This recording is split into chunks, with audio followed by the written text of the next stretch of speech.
Eskom executives put on a brave face at their results presentation in Johannesburg on Wednesday. The fact is the government debt framework for the utility is estimated at $30 billion, or 9% of the country's GDP.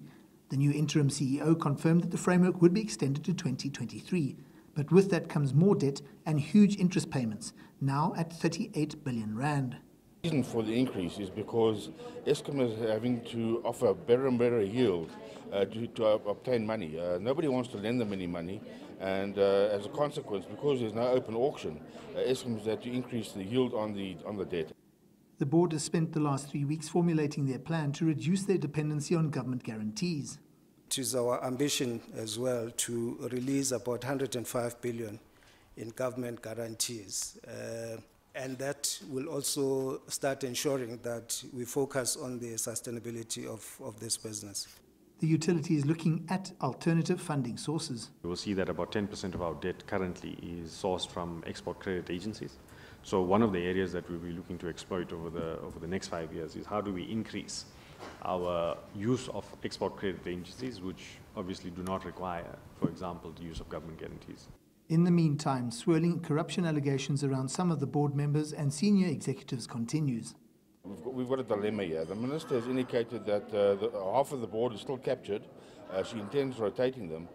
Our problem is we don't know which half of the board is captured and which half is not captured. The results presentation here at Eskom raised more questions than provided answers, and also didn't provide much insight in how they're going to resolve the issues going forward.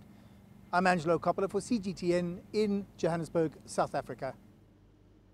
Now let's break down some of those numbers. Angelo Coppola now joins us in Johannesburg. Angelo, as always, welcome to the show. Now let's start with the fact that Eskom's results announcement was pushed back a week after auditors found 3 billion rand in irregular expenditure. Is there some clarity now on that issue? And certainly, how does it affect its bottom line?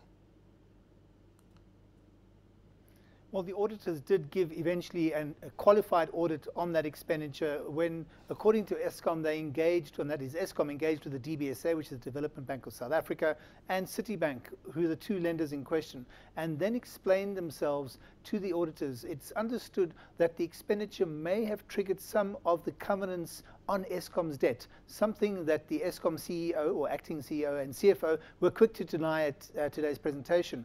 The board chair also announced that the board was happy that the qualified audit didn't materially affect the business. So it appears that the auditors have been appeased and the risk reduced to an acceptable level. Lucia? Now, Angelo, looking more closely at the numbers, revenue was up about 8%. However, profit was down about 83%, which, of course, is a pretty poor showing for a monopoly. Break down the numbers for us, Angelo. Well, EBITDA, or the earnings before interest, tax, depreciation and amortization, was about 14% up. Revenue increased about 7.9%.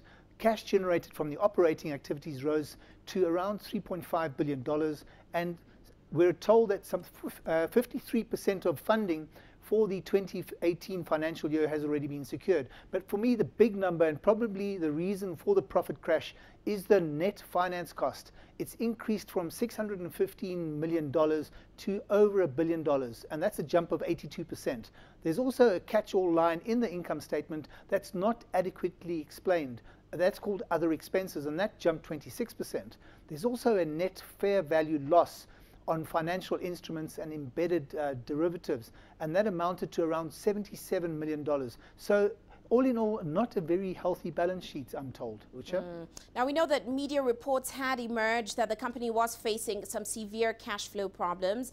Eskom, of course, has denied this. Was this true or not?